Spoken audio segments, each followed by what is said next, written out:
Hello everybody. Today we are going to talk about beautiful glazing in a lot more detail. Specifically, a couple things that are really important when you're thinking about glazing. So first we're going to talk about this concept, opaque versus transparent. I'm asking for you to take notes with this video because there's a lot that we're covering and some of them are new terms. So the first thing you want to write down is opaque and transparent. These are two different words that are really important when you're thinking about glazing. Okay, opaque means really solid color, meaning if you have bumps or texture in the lower parts, the color is going to look the same as it would in the higher parts. Transparent glaze means that you can kind of see through it. What that means is when you have lower parts like texture, it's going to fill up with more glaze and get a little darker, and then the higher parts will be a little lighter. So these two glazes types are very important, and unfortunately you can't look at a label and know for sure which type of glaze is. So instead you have to look at our test tiles. So if we look over here at our test tiles, we've got a few different yellows here. This bottom one, canary, there's texture on it, but it's all the same texture and color. It doesn't get darker in the grooves. So this would be an opaque glaze. Instead, right above it, we have sun yellow. This would be more of a translucent glaze because if you look at the top of the texture, it's a little lighter, and then in the grooves, it's a little darker. Above that cornmeal, this would be another opaque glaze. So it's covering up our texture. It's not really highlighting it. And then above that would be another translucent. So it looks a lot darker in those crevices. Why is this important? Specifically, when you have something with texture, you want it to be highlighted by your glaze. So for instance, if we look at the sky here, I chose some blues that were translucent so that my lines would really be visible in the texture. So something for you to be thinking of, especially if you're going to layer colors, you probably don't want to put an opaque color over top of a translucent color, because what that means is that you're going to lose the color underneath because the opaque is so solid. Okay, so our first concept that you want to feel comfortable with is when to choose opaque glazes. They're really good for smooth surfaces.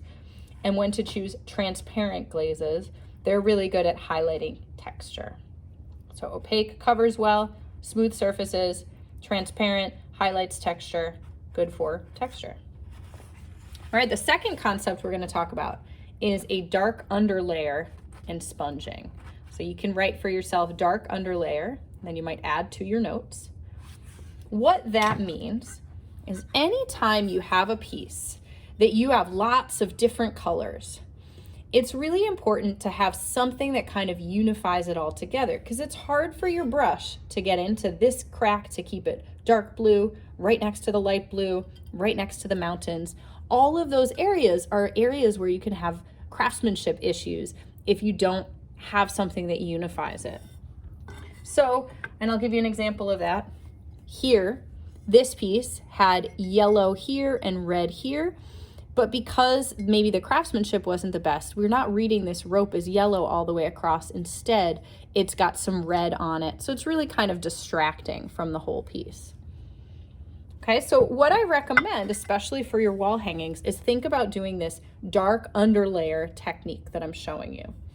So what you would do is you would choose a dark color. It's got to be dark. For me, I chose denim blue. It's a really nice dark neutral tone, but it could be a dark green, could be a black, could be a dark red. But you want to think of something that will go with the other colors. So for me, dark blue makes sense because I've got light blue areas, I've got greens. All of these things would look good with a dark blue underlayer. So what I would do is then take my piece, and in this case, my example is this tree with some texture. I would cover the whole thing with that dark color. So in this case, I have black covered on the whole piece. Pretend I did the whole thing. And then what I do before adding other colors is I go back with a damp sponge and I wipe. You'll notice as I'm wiping, it's starting to take it away. The more I do, the more comes off. Okay, now this sponge is getting pretty dirty, so I would take it to the sink and then I can go back and do more. You might notice it's staying dark in the grooves, so it adds kind of a layer to your texture. It makes it really pop. And in the same way, the darkness would sit in all of the seams between your colors. So I have some dark edges here, some dark edges down here, all because I used that dark blue. Now it's up to you how much you take off. If I leave a little bit in the background, it will show up a little bit. But if you keep cleaning, you can get almost all of it off. So it's a really nice background layer. Once I finished this cleaning part, then I could go with any other colors and start applying them in places. And I know that in the seams, I would have that darkness that kind of connects it together. Okay, it doesn't really work with light because the light would get covered up. So it's a technique for using dark colors everywhere, sponging it off, and then you put lighter colors over the top. Okay, another technique I want to mention is layering like colors. So a lot of times the color that you might see on a test tile, like clover green right here, it's pretty basic. It's pretty flat. It's not very interesting, depending on what you're doing. If I'm making a four-leaf clover, maybe it makes the most sense to keep it that color. But feel free to play around with layering colors to make things more interesting. So this is that technique I just showed you. Dark green was put on, wiped off, and then the yellow went over the top, and so it left it green in those crevices because it's a darker color.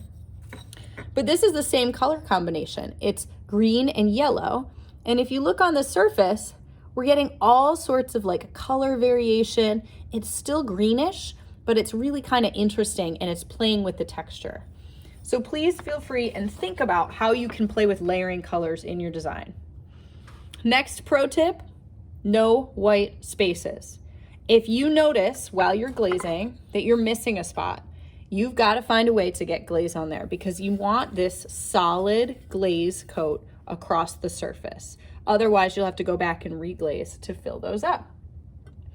Last thing on my pro tip list is to sponge the back. So at the very end, you want to flip it over and you want to go and sponge off anything that's left. If you happen to have a message like I did here, you can put glaze on and then do the wiping technique, and then it would actually make that pop out and seem like you can see the letters a little bit more. So something for you to think about when you're glazing. All right, the last thing I want to talk about today is developing your glaze plan. You all should have a sketch of your piece. So especially with this early process of glazing and all of the glazes to choose from, before you can start on your piece, I want you to go back and label what colors you're going to do for what piece. So you're developing your glaze plan. So this will be due on Tuesday, finished. So what you'll do is you'll come over to the chart.